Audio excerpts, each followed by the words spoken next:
नमस्कार दर्शक बंधु पवित्र श्री रामनवमी उपलक्षे आम मो ओडिया जीके चैनल तरफ आपको हार्दिक शुभेच्छा और शुभकामना।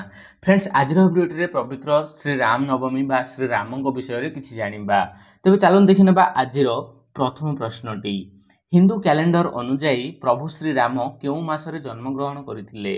ऑप्शन ए श्रावण मास, ऑप्शन बी कार्तिक मास, ऑप्शन सी मार्गशीर मास, ऑप्शन डी चैत्र मास। फ्रेंड्स उत्तर जदि जानी निश्चय कमेंट रे जणाइबे। तेबे फ्रेंड्स यार उत्तर हेउछि ऑप्शन डी चैत्र मास। फ्रेंड्स चैत्र मास शुक्ल पक्ष नवमी तिथि रे प्रभु श्री राम जन्म ग्रहण करथिले। तो देखिबा वर्तमान परवर्ती प्रश्न प्रभु श्री राम को जन्मदिन को केउं दिन भाबे पालन करा जाय? Option A Ramzan, option B Deepavali, option C Eid ul Fitr, option D Ram नवमी।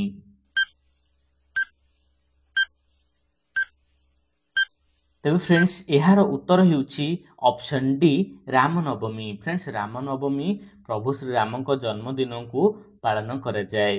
तो देखिबा वर्तमान परवर्ती प्रश्न प्रभु श्री राम केउं जुगरे जन्म ग्रहण करथिले?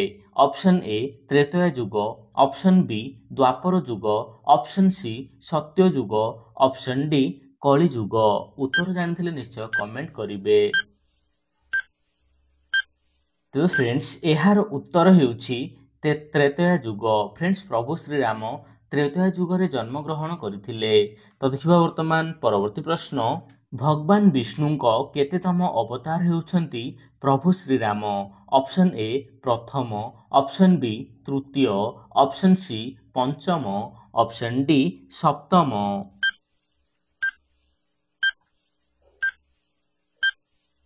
तेबे फ्रेंड्स यार उत्तर हेउछि ऑप्शन डी सप्तम।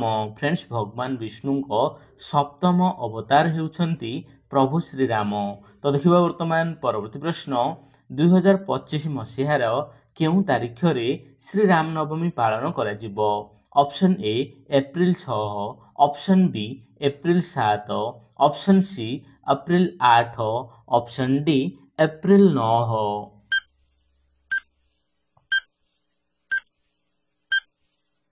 तेबे फ्रेंड्स यार उत्तर हेउछि एप्रिल 6 तारीख। फ्रेंड्स एप्रिल 6 2025 मसीह जहाँकि से दिन रविवार दिन आमे श्री राम नवमी पालन करिबा।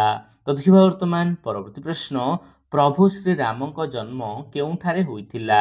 Option A Mathura, option B Ayodhya, option C Goppur, option D Kurukshetra.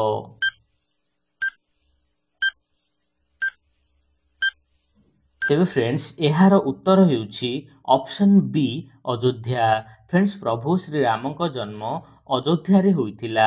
तो देखिबा वर्तमान परवर्ती प्रश्न अयोध्या नगरी वर्तमान केउं राज्य रे अवस्थित?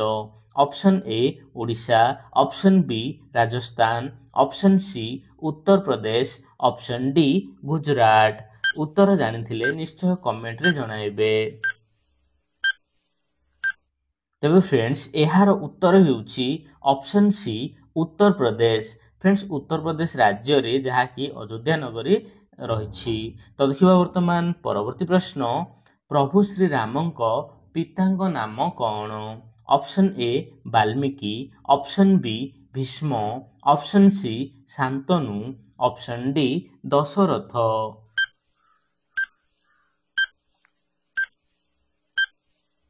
तेबे फ्रेंड्स यार उत्तर हेउछि ऑप्शन डी दशरथ। प्रभु श्री राम को पितांक नाम दशरथ। तो देखिबा वर्तमान परवर्ती प्रश्न प्रभु श्री राम को मातांक नाम कौन? Option A Kaikeyi, option B Manthara, option C Kaushalya, option D Sumitra.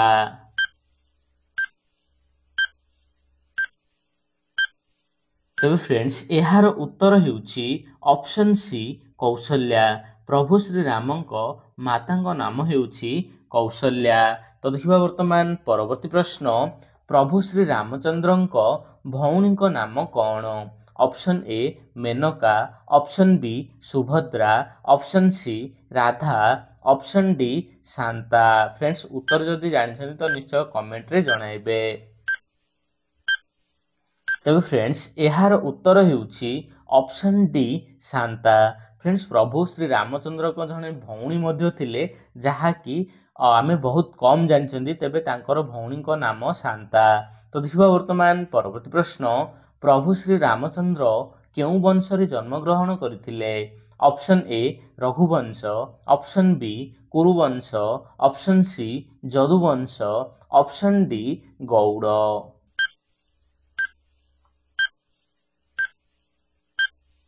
ତେବେ ଫ୍ରେଣ୍ଡସ୍ ଏହାର ଉତ୍ତର ହେଉଛି ଅପସନ୍ ଏ ରଘୁବଂଶ।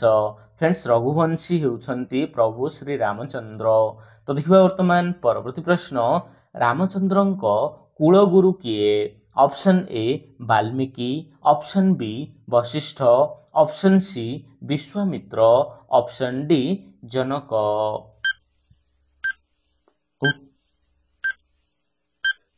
ତେବେ ଫ୍ରେଣ୍ଡସ୍ ଏହାର ଉତ୍ତର ହେଉଛି ଅପସନ୍ ବି ବଶିଷ୍ଠ।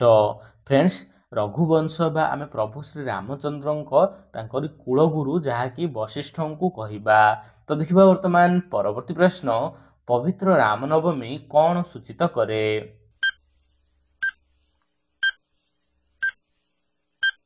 ତେବେ ଫ୍ରେଣ୍ଡସ୍ ଏହାର ଉତ୍ତର ହେଉଛି ଅଧର୍ମ ଉପରେ ଧର୍ମର ବିଜୟ ଏବଂ ଧର୍ମ ପ୍ରତିଷ୍ଠାକୁ ସୂଚିତ କରେ। ଫ୍ରେଣ୍ଡ ଦେଖନ୍ତୁ, ଯେତେବେଳେ ଯାହାକି ରାବଣଙ୍କ ଅତ୍ୟାଚାର ବଢ଼ି ଚାଲିଲା, ସେଥିପାଇଁ ପ୍ରଭୁ ଶ୍ରୀରାମଙ୍କୁ ଜନ୍ମ ନେବାକୁ ପଡ଼ିଥିଲା। ତେବେ ତାଙ୍କରି ଜନ୍ମ ଦ୍ୱାରା ଯାହାକି ଅଧର୍ମ ଉପରେ ଧର୍ମର ବିଜୟ ହୋଇଥିଲା, ସେଥିପାଇଁ ପବିତ୍ର ରାମନବମୀ ଅଧର୍ମ ଉପରେ ଧର୍ମର ବିଜୟକୁ ସୂଚିତ କରେ। ଫ୍ରେଣ୍ଡସ୍ ଭିଡ଼ିଓରେ ଆଜି ପାଇଁ ଏତିକି। ଭଲ ଲାଗିଲେ ଭିଡ଼ିଓକୁ ଲାଇକ୍ କରିବା ସହିତ ଚ୍ୟାନେଲଟିକୁ ସବସ୍କ୍ରାଇବ୍ କରିବେ। ଜୟ ଶ୍ରୀରାମ, ଜୟ ଜଗନ୍ନାଥ।